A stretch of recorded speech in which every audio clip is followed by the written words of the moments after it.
دیکھیے ہر انسان محسوس کرتا ہے کہ اس کے اندر کوئی خیر کا جذبہ بھی ہے اور شر کا مادہ بھی ہے. خیر و شر کی ایک جولان گاہ ہے انسان کی شخصیت کا جو اندرونی پہلو ہے، اس کے اندر ایک خیر و شر کی کشمکش مسلسل چلتی ہے. چنانچہ جدید سائیکالوجی نے بھی، آپ کو معلوم ہے کہ جس کے بابا آدم اب فرائیڈ شمار ہوتے ہیں، انہوں نے انڈ اور لیبیڈو، یہ تو ہے حیوانی تقاضوں کے لیے.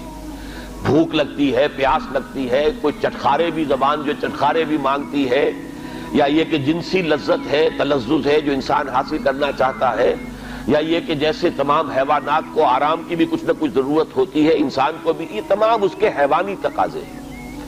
لیکن اس کے ساتھ ہی وہ کہتا ہے کوئی ایگو بھی ہے انسان میں، تو خودی بھی ہے، کوئی انا بھی ہے. انسان نرا حیوان نہیں ہے. اگرچہ جو فلسفہ ڈارون کا ہے اس نے تو انسان کو نرا حیوان بنا دیا، وہ تو اس کے علاوہ کسی اور چیز کو کسی درجے میں بھی تسلیم اور ریکگنائز ہی نہیں کرتا. لیکن فرائیڈ کا میں کم سے کم اس درجے میں قائل ہوں کہ اس نے تو ویسے انسانی شخصیت کے 3 لیولز کو ریکگنائز کیا ہے، اور وہی 3 لیول ہے جو قرآن بیان کر رہا ہے. اگرچہ وہ جو پہلا لیول ہے اس کو تو یقیناً اس نے صحیح سمجھا ہے، لیکن دوسرے اور تیسرے لیول کو وہ صحیح طور پر آئیڈینٹیفائی نہیں کر سکا اور ایک دوسرے سے ممیز نہیں کر سکا. یعنی انڈ اور لیبیڈو یہ تو حیوانی تقاضے ہیں، جس کو قرآن کہتا ہے نفس امارہ، انسان کا وہ نفس کی جو اسے بدی کا حکم دیتا ہے. اس لیے کہ ظاہر بات ہے پیٹ کھانے کو مانگتا ہے، اسے اس سے غرض نہیں کہ حلال ہے یا حرام ہے. چٹخارا جو ہے وہ تو اپنی تسکین چاہتا ہے، اسے اس سے بحث نہیں کہ کوئی چیز جائز ہے یا ناجائز ہے. شہوت کا جذبہ جب برانگیختہ ہوتا ہے تو اسے تو اپنی تسکین چاہیے، سیکشول گریٹیفیکیشن جسے آپ کہتے ہیں، سینشول گریٹیفیکیشن. اسے اس سے بحث نہیں کہ جائز راستہ ہے یا ناجائز راستہ ہے، لہذا وہ حد اعتدال سے تجاوز کرے گا، صحیح راستے سے ہٹے گا. یہ گویا کہ اس کی سرشت کے اندر ہے. اس لیے ان النفس لامارۃ بالسوء، یہ ان یا لیبیڈو ہو گیا. دوسرا لیول وہ کہتا ہے ایگو ہے، تیسرا وہ سپر ایگو کہتا ہے. اگرچہ قرآن مجید نے اس کے لیے 3 علیحدہ اصطلاحات استعمال کی، نفس، قلب اور روح. 3.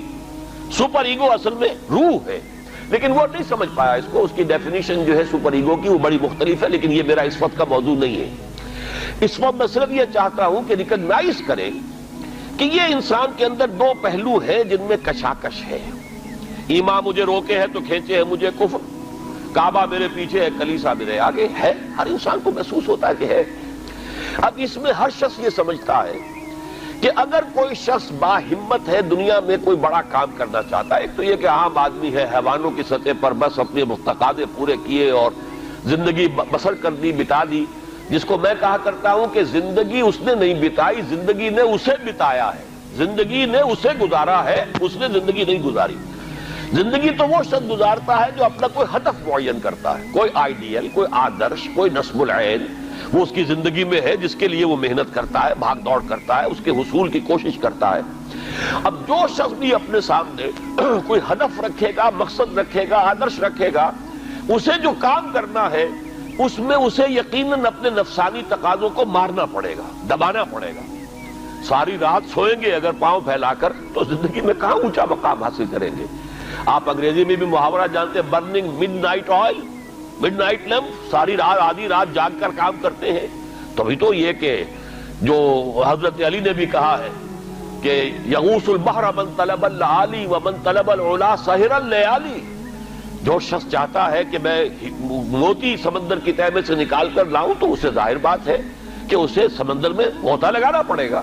اسی طریقے سے جو زندگی میں اونچا مقام چاہتا ہے اسے راتوں کو جاگنا پڑے گا. ومن طلب العلا سہر اللیالی ومن طلب العلا من غیر قد اضاع العمر فی طلب المحال. بغیر محنت اور کوشش کے اگر کوئی شخص چاہتا ہے کہ کوئی اونچا مقام حاصل ہو جائے تو وشفل تھنکنگ میں وہ اپنی زندگی ضائع کر بیٹھتا ہے، کوئی اونچا مقام حاصل نہیں کر سکتا. گویا کہ کوئی بھی صاحب ہمت آدمی دنیا میں کوئی کام نہیں کر سکتا جب تک کہ اپنے حیوانی تقاضوں کو ذرا دبائے نہ، قابو میں نہ رکھے، اپنے کنٹرول میں نہ رکھے. اس کے لیے لفظ ہے سیلف کنٹرول، ضبط نفس. یعنی ہمارے اندر جو ہماری خودی ہے، مانوی شخصیت ہے، میں اس وقت ایگو اور سپر ایگو ان دونوں کو جمع کر کے لفظ استعمال کر رہا ہوں. انا، یہ جو ہماری انا ہے، میں، یہ میں جو ہے یقیناً میرے اس حیوانی وجود سے علیحدہ شے ہے. جب میں کہتا ہوں میرا جسم، وہ میں کون ہے جس کا کہ یہ جسم ہے؟ وہ میں کوئی علیحدہ شے ہے نا اس سے. میری آنکھ، میرے کان، میرا سر، میرے پاؤں، میرا ہاتھ، میری ٹانگیں، یہ سب کچھ تو میرا جسم، میرا وجود. میں کون ہے؟ وہ انا ہے، وہ خودی ہے، وہ ایگو ہے، وہ سیلف ہے. تو یہ جو خودی ہے، یہ جو سیلف ہے، یہ جو انا ہے، یہ جو ایگو ہے، یہ اگر اتنا قوی نہیں ہے کہ وہ اپنے حیوانی تقاضوں کو کنٹرول میں رکھ سکے تو پھر زندگی میں کوئی بڑا کام وہ نہیں کر سکتا. پھر زندگی اسے گزار جائے گی، وہ زندگی بسر نہیں کرے گا. تو گویا کہ ضبط نفس ہر صاحب ہمت اور کسی بھی صاحب مقصد انسان کے لیے لازم ہے کہ وہ اپنے نفس کو کنٹرول کرے. اب ظاہر ہے اس کے لیے یہی کرنا پڑے گا تاکہ ہم اپنے آپ کو خوگر بنائیں، بھوک کا، پیاس کا، سختیوں کا، رات کو جاگنے کا، مشقتیں جھیلنے کا خوگر بنائیں. تو روزہ گویا کہ بالکل واضح طور پر سامنے بات آ گئی، اور یہ سب سے اونچا لیول سمجھ لیجئے جس کو ہم کہیں گے رائٹنگ آن دی وال. جیسے پانی زمین پر ہمیں بہتا ہوا دریا کا نظر آ رہا ہے، سرفیس واٹر، یہ گویا کہ اس کے مطابق سیلف کنٹرول، ضبط نفس کی ایک مشق ہے روزہ. بھوکا رہنا، پیاسا رہنا، تاکہ ہماری خودی، ہماری انا، ہمارا سیلف، ہماری ایگو، وہ ہمارے اڈ اور لیبیڈو پر، حیوانی تقاضوں پر، ان کے اوپر پوری طرح قابو یافتہ ہو. اب اس کی مثال یوں سمجھیے کہ جیسے گھوڑا اور اس پر سوار. یہ ہماری خودی یا انا یا سیلف جو ہے یہ سوار ہے، اور ہمارا یہ جسم گھوڑا ہے. اب اگر گھوڑا جو ہے سرکش ہے اور منہ زور ہے اور سوار کے قابو میں نہیں ہے، تو اس کا مطلب تو یہ ہے کہ سوار کی زندگی اس کے رحم و کرم پر ہے، جہاں چاہے گا پٹک دے گا، جدھر چاہے گا نکل جائے گا. لیکن اگر سوار جو ہے وہ طاقتور ہے، مضبوط ہے، گھوڑے کے اوپر اس نے قابو کیا ہوا ہے، اس کی دونوں رانیں جو ہیں وہ بھی گھوڑے کو محسوس ہو رہی ہے کہ میری پسلیوں کے اندر پوری قوت کے ساتھ دسی ہوئی ہے، لہذا وہ گھوڑا جو ہے اب حکم مان رہا ہے اپنے سوار کا. تو اب یہ کہ انسان جو ہے اس سواری کے ذریعے سے اپنا جو بھی مقصد ہے، جو منزل ہے، وہاں تک پہنچ جائے گا. تو ہماری انا یا خودی یا سیلف، یہ ایگو، یہ ہمارا وہ سوار ہے جو ہمارے اس حیوانی وجود کے گھوڑے پر، مرکب پر سوار ہے. اگر تو یہ خودی مضبوط ہے، توانا ہے، طاقتور ہے، کنٹرول میں ہے، تو یہ جو جسم ہے، یہ حیوان جو ہے، یہ گویا کہ اب اس کے تابع ہو گیا اور وہ اپنے مقصدی زندگی کے حصول کے لیے اس کو استعمال کرے گا. اور اگر یہ کمزور ہے، اس کی انا یا خودی، تو پھر تو وہ زندگی جو ہے اور اس کے حیوانی تقاضے اسے جس طرح چاہیں گے استعمال کر دیں گے. تو پہلی بات ہوئی کہ یہ ضبط نفس ہے. اور ایک بات یہاں پر تھوڑی سی اور واضح کر دوں، اسلام نے سیلف انیہیلیشن کی اجازت نہیں دی ہے، سیلف کنٹرول کی اجازت دی ہے. یہ جو راہبانہ تصورات رہے ہیں دنیا کے مذاہب کی جو تاریخ ہے، اس میں تو سیلف انیہیلیشن، اس نفس کو کچل دو، کچل دو، کچل دو. جیسی جیسی تپسیائیں ہندو یوگی کرتے رہے ہیں، یا جیسی جیسی ریاضتیں، رہبان جو ہوتے تھے حضرت عیسیٰ علیہ السلام کے ماننے والے عیسائی راہب، اگر آپ ہسٹری آف کرسچین مناسٹسزم پڑھیں گے تو واقعی رومتے کھڑے ہو جاتے ہیں کہ کتنی تپسیائیں اور کتنی ریاضتیں سخت وہ لوگ کرتے تھے. لیکن یہ اسلام میں نہیں ہے. لا رہبانیت فی الاسلام. اسلام نے تو کہا یہ تمہارا وجود تمہارا گھوڑا، اسے استعمال کرو، بس تمہارا کنٹرول اس پر ہونا چاہیے، تم اس کے تابع نہ ہو جاؤ، یہ تمہارے تابع رہے. یہاں تک کہ حضور نے حضرت عبداللہ ابن عمرو بن العاص رضی اللہ تعالیٰ عنہما، ان کی ایک حدیث بھی ہمیں آج پڑھنی ہے. حضرت عمرو بن العاص جو ہیں وہ تو بڑے سیاستدان اور جرنیل، وہ تو اور طرح کے انسان تھے مزاجی اعتبار سے، اور یہ جو ان کے بیٹے ہیں عبداللہ ابن عمرو بن العاص، یہ انتہائی زاہد و عابد، انتہائی زاہد، ہر روز روزہ اور پوری پوری رات کھڑے ہیں نوافل پڑھ رہے ہیں. تو حضور کو جب معلوم ہوا، بلایا، یا عبداللہ اولم اخبر انک تصوم الدہر و تقوم اللیل. اے عبداللہ، مجھے تو یہ خبر دی گئی ہے کہ تم ساری رات کھڑے رہتے ہو، نماز پڑھتے ہو، نہ تمہارا سروکار اپنے گھر والوں سے ہے، نہ بیوی سے کوئی تعلق ہے، نہ کسی اور سے ہے، اور پورا ہر روز روزہ رکھتے ہو.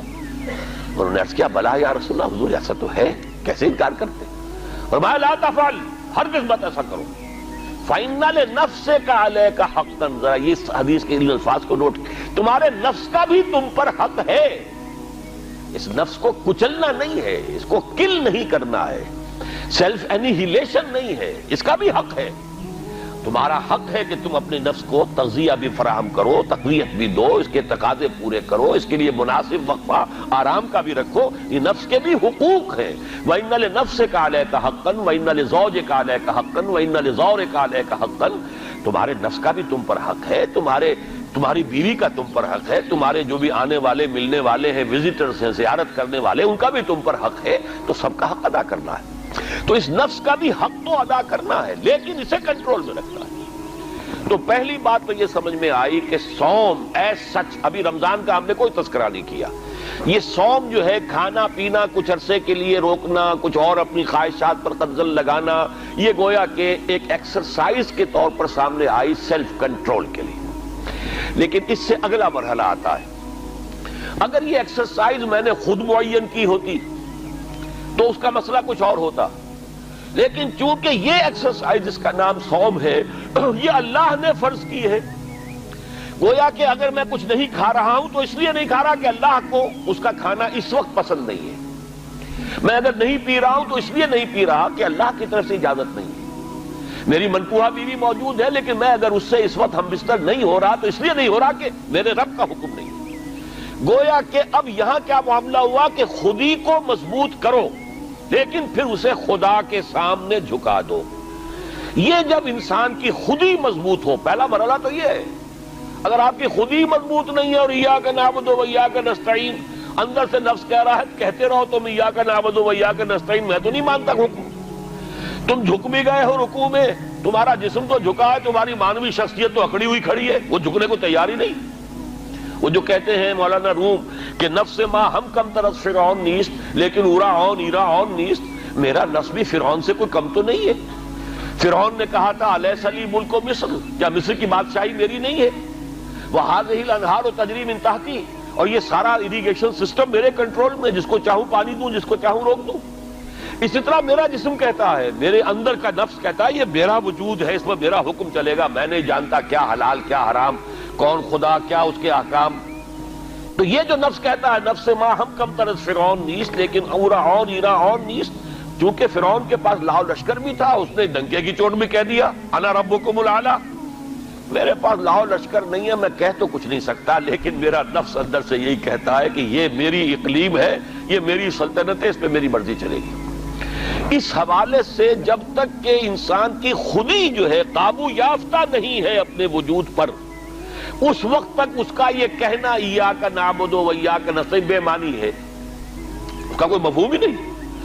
میں اس کی مثال یہ دیا کرتا ہوں کہ فرض کیجئے شہنشاہ اکبر کا دور ہے یا شاہجہاں کا یا جہانگیر کا، اور کوئی ہندو راجہ کہیں کا تھا، اس سے پہلے باغی تھا، اب وہ حاضر ہوا ہے سر اطاعت خم کرنے کے لیے، تو اس کا یہ فعل اسی وقت بامانی ہے جب اس کی اپنی حکومت اس ریاست میں قائم ہے۔ اگر معلوم ہو کہ وہ تو وہاں بغاوت ہو چکی، وہاں تو کسی اور کی حکومت ہے، اب یہ آیا ہے اطاعت قبول کرنے کے لیے، تو اس کا آنا بے معنی ہے۔ بالکل یہی ہے ہمارا، جب میرا اپنے وجود پر کنٹرول ہی نہیں تو میں کس چیز شے کو اللہ کے سامنے پیش کر رہا ہوں۔ اسلمت وجہی الیک، اللہم انی وجہت وجہی الیک واسلمت نفسی الیک، اے اللہ میں نے اپنے نفس کو تیرے سامنے جھکا دیا ہے، تیرے سامنے سرنگوں کر دیا ہے، وہ نفس تو میرا کہنا مان ہی نہیں رہا۔ تو پہلی بات تو یہ ہے کہ خود ہی اتنی طاقتور ہو کہ وہ اپنے وجود کے اوپر حکمران ہو، پھر وہ اپنی پوری شخصیت کے ساتھ اللہ کے سامنے جھکے۔ جب یہ مضبوط اور توانا خودی خدا کے سامنے اپنے آپ کو گرا دیتی ہے، بچھا دیتی ہے، اس کا نام تقویٰ ہے، اللہ کا تقویٰ، وہ کیفیت نفس کی جس میں ایک یوں سمجھئے وہ شخصیت جو سپلٹ نہیں ہے، جو کہ آرگینک ہول کی حیثیت سے یہ ایک شخصیت ہے، اور اس کے اندر اس کی خودی جو ہے حاکم اور حکمران ہے، وہ خودی اب اپنے آپ کو اللہ کے سامنے سرنگوں کر رہی ہے، اور اس نے اپنے آپ کو اللہ کے حوالے کر دیا ہے۔ اسلمت نفسی الیک وفوضت امری الیک واسنبت ظہری الیک۔ اے اللہ، یہ رات کی دعا ہے جب حضور سوتے ہوئے دعا، جب آپ اپنا رخ کر لیتے تھے کعبے کی طرف داہنے ہاتھ کروٹ لے کر، اللہم انی وجہت وجہی الیک واسلمت نفسی الیک وفوضت امری الیک واسنبت ظہری الیک، بڑی پیاری دعا ہے۔ لیکن یہ ساری چیزیں بامانی اس وقت ہوں گی جب آپ کی خودی اتنی طاقتور ہے کہ اپنے وجود پر حکمران ہے۔ تو گویا کہ ضبط نفس، لیکن اس سے آگے بڑھ کر ضبط نفس کے ساتھ اللہ کی اطاعت اور اس کا تقویٰ در حقیقت، یہ ہے غرض و غایت اس ریاضت یا عبادت صوم۔